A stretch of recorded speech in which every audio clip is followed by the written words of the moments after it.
Je suis aujourd'hui dans Hochelaga Maisonneuve. Je me prépare à entrer dans cette coopérative d'habitation, la coopérative Émile Nelligan, où résident 142 personnes, moyenne de revenus annuels 25 000 $. La majorité sont des femmes. On est obligé de couper sur le manger. Et je suis là présentement. Il me reste un 400 que. Par mois? Par mois, là, je parle. Oui. Ils disent avoir reçu un avis d'augmentation de leur loyer de 66 $. Et 66 c'est beaucoup quand on y pense. Et ils me disent que c'est la 3e année qu'ils subissent une augmentation de leur loyer, totalisant environ une hausse de 33 %. Vous allez peut-être dire que c'est pas beaucoup, là, mais de 515 il va passer à 685. C'est 170 $.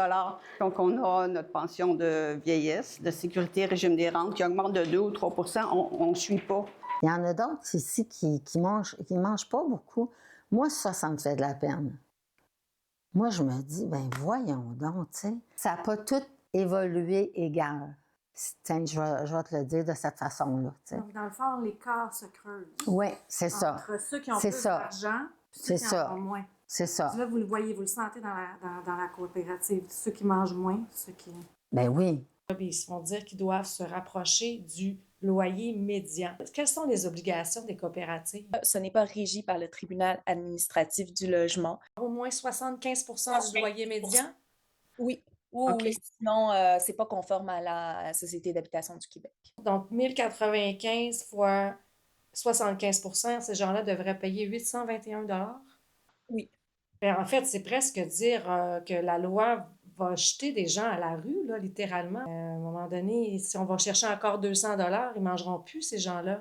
C'est clair que ça a un gros impact. Est-ce qu'ils pourraient, par exemple, faire une assemblée générale, voter contre l'augmentation? Les recours vont être quand même difficilement justifiables. Malheureusement, en fait, le locataire qui ne souhaite pas cette augmentation, il y a un seul choix, c'est de quitter.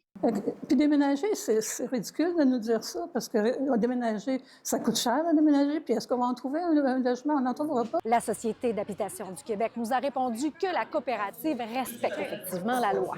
Si jamais il y a quelque chose qui peut se faire, c'est plus au niveau politique. Revoir peut-être le pourcentage. Revoir ce pourcentage de 75 % et le diminuer. Si le médian, c'est sur l'île de Montréal, il y a des places qui sont beaucoup plus chères. Puis même, pourquoi il faut qu'on soit 70 médian? C'est pas juste les aînés. Toutes les coopératives à Montréal, il y en a qui ont des augmentations de 150 %. Des familles, des femmes monoparentales avec 2 enfants. Si c'est encore comme ça pour 3 ans, qu'est-ce qu'on va faire? Quoi qu'il en soit, une assemblée générale extraordinaire se tiendra demain et les membres ont bien l'intention de s'y présenter en grand nombre. À Montréal, Véronique Dubé pour Nouveau Info.